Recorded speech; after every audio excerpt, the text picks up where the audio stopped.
I was expecting better files than this. This is honestly kind of lame. And, Eric, what the heck are you doing? Mr. G, it's not what it looks like. Oh, really? Because it looks like you hacked into my dad's laptop. How did you even... never mind. Just give it here. No. Aren't you curious? I mean, look, right here. See? Experiment logs. Aren't you curious? No, you're not getting out of this easily by... Wait, what's that middle file right there? Huh? Oh, no. Mr. G? Are you okay? Hello? Mr. G? I'm gonna go make the next video.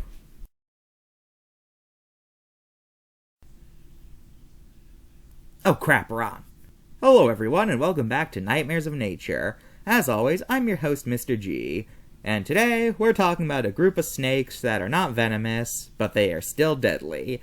Ladies and gentlemen, introducing the self-tightening animals, constrictor snakes. Unfortunately, I can't really do a quick facts section today due to the fact that there's a bit too many variables for that. So, let's just get right into that. I apologize for the lack of quick facts recently. To be quite frank, I just kind of forgot to do them. But nowadays I literally can't do them since there's too many variables. So if you don't see a quick facts section in the future, that's why. I definitely should have included it in the crocodile thing since those were all part of the same family, and I regret not doing that. And I also regret the fact that I didn't check how I was spelling nature. Like, seriously, how the fudge did I forget the T? Anyway, let's get into the video. Constrictor snakes consist of not only the biggest snakes in the world, but also the biggest of all squamates, which is lizards and snakes, in case you didn't know. Among constrictor snakes, they're generally divided into two categories, boas and pythons. Honestly, the differences are pretty minor, and none of them are really physical. The main difference being is that for the most part, boas give live birth, while pythons lay eggs. That's really the only major difference. And even then, some species of boa lay eggs too. So yeah. Although one other difference is the fact that for the most part, boas live in the Americas while pythons live in the Old World. But there are boas found in places like Africa, and some species of python have been introduced into the Everglades because it seems like the Everglades is an invasive species magnet. But I'll get back to that later. According to the fossil record, constriction may be the oldest strategy for snake hunting, as constrictor snakes appear before venomous snakes. Which would make sense since snakes evolved from lizards, and with few exceptions, lizards aren't really known for their venom, so it would make sense for early snakes to not have venom until later on. As their name suggests, constrictor snakes kill their prey by wrapping their body around them and then squeezing until they die. Now, for the longest time, there were a lot of debate over what causes this death. For a while, it was assumed that they crushed their prey to death, breaking every bone and blood vessel in its body. Then it was assumed that they strangle their prey until they can no longer breathe. However, both of these were proven false when it was shown that what happens is that the snake is cutting off the blood flow to the victim's brain and heart, causing death. After killing them, the snake swallows its prey whole, and thanks to their slow metabolism, they usually only have to eat once a month or sometimes even once a year, if the prey is big enough. Due to how big some constrictors can get, they can attack some pretty large animals. They can attack crocodiles, leopards, antelope, deer. But not all of them are that extravagant. Some of the smaller species eat pretty typical things like rats and things like that. Although arboreal species are able to hunt birds and bats by striking them and then quickly wrapping them up before the bird can regain its composure. Now, as stated earlier, constrictors consist of the largest snakes in the world, with the two most notable being the reticulated python and the green anaconda. The reticulated python is longer, but the anaconda has more mass, so which one you consider bigger is really up to you. Constrictor snakes are mostly found in jungles where they're better able to camouflage themselves from their prey and potential predators, and several of them are arboreal, which would make sense since they eat birds, and they would need a good vantage point if they wanted to strike a bird out of midair. You know what I mean! However, some of the larger ones are ground dwellers, and some, like the anaconda, are great swimmers, capable of swimming long distances and hunting underwater prey.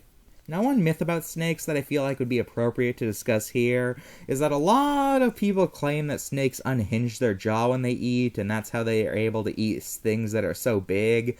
However, this is not true. Snakes just have very flexible jawbones. I know I could have mentioned this in any snake video, but since these guys are famous for their huge prey, I thought it would be more appropriate here. Well, let's look at all the cards that I gotta go through here. Okay, the reticulated python and the green anaconda both have the same problems. For one, both of them mention the suffocation theory, and two, both of them mention the record lengths, as in lengths that are some of the biggest that these species have been recorded in.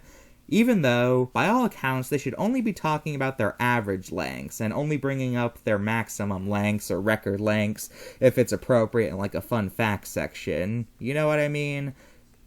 Like, there have been reports of people being 7 feet tall, but if you made a facts book about humans, would you include that as like an average height or length or something? I don't know. So yeah, both of these get an 8 out of 10. Now, from this point on, their Constrictor Snakes cards get weird. What do I mean by that? Well, from now on, they seem to contradict themselves with their previous sentiments. Like, here on the Emerald Tree Boa card on the back, it shows it constricting a bird, but it says that it crushes it, which is an even older theory. So, 9 out of 10 here. The Boa Constrictor card doesn't even mention how the constriction kills, it just says they squeeze the life out of their prey, which is way too vague of a statement to even properly judge, so you got lucky there. You get a 10 out of 10 for being vague. The Indian python thing does the same thing, where it just says they squeeze the life out of their prey. But what I can deduct points for here is that it claims that they regularly eat people. Now, with Indian pythons, there's really no records of this specific species doing that.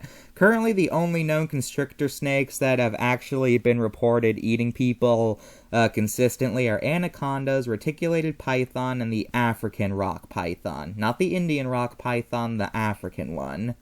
So yeah, 9 out of 10. Now, the Rainbow Boa card actually actively contradicts itself. At first, it claims they crush their prey to death, but then it says they suffocate them on the story on the back. So for contradicting yourself, you lose 3 points there, Rainbow Boa. Sorry, I don't make the rules. Well, I do, but yeah, 7 out of 10 for you. Finally, we have the Green Tree Python, which I have nothing to say about since it doesn't really mention anything about its constriction. So, yeah, 10 out of 10 for you. Honestly, I don't know why there's so many constrictor snakes here. I feel like they would only need like 3 and they would get the point across, but it seemed like they picked any even remotely large constrictor snake. Except not really, because they're also missing the Burmese python and the African rock python, both of which are kinda big deals for completely different reasons. Speaking of, it's time for human relationships. Now, constrictor snakes are nowhere near as feared as venomous snakes. People are still afraid of them because of cases where anacondas or things like that have eaten people while they were sleeping, but most of the time, humans aren't really eaten by them unless they pass out drunk or they're deep sleepers or something like that. It's kinda hard not to notice something wrapping around you, you know what I mean? And for most constrictors, we're too big for them to kill and eat, so yeah. And all pet snakes tend to be constrictors too, since, you know, it'd be stupid to keep a venomous snake as a pet for a lot of reasons. Some people even keep the really big constrictors as pets, which is good for you, I guess. Speaking of constrictors being pets, there's this really weird urban legend that of people seeing their snakes lying next to them, and then someone else freaks out and says, that means the snake wants to eat you, they're measuring you so they can eat you. Which is something that snakes don't do. Like, just think about this for a second. You realize how stupid that is? I mean, just imagine you're an animal, and then a snake just lays next to you. Like, would you just sit there and let it measure you, or would you just run off? Like, that would only work if it's a prey animal that routinely comes back to you, which, why would they do that? Why? Genuinely. But then again, it seems like most animal urban legends are written by people who don't understand animals for people who don't understand animals. Like, you know that one about the person that goes to Mexico and they think they have a chihuahua but it's a rat? That one's always confused me. How on earth do you mistake a rat for a chihuahua? Like, can someone please explain to me how that works? Okay, I'm getting off topic. So yeah, constrictor snakes are not as feared as venomous snakes. You know, speaking of constriction versus venom, I remember I was once reading this book about venomous snakes, and at one point the author went on this weird tangent where he was like, venom is clearly the superior killing style, because with constriction, well, the prey can just fight back, now can't they?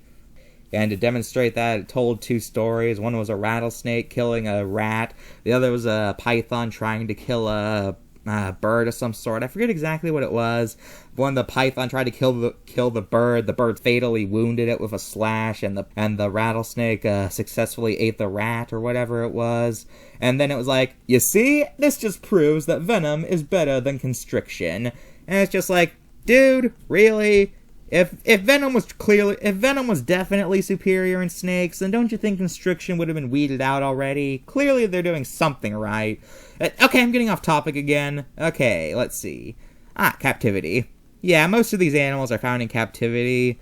Pretty much every zoo I've ever been to has had either an anaconda or a reticulated python.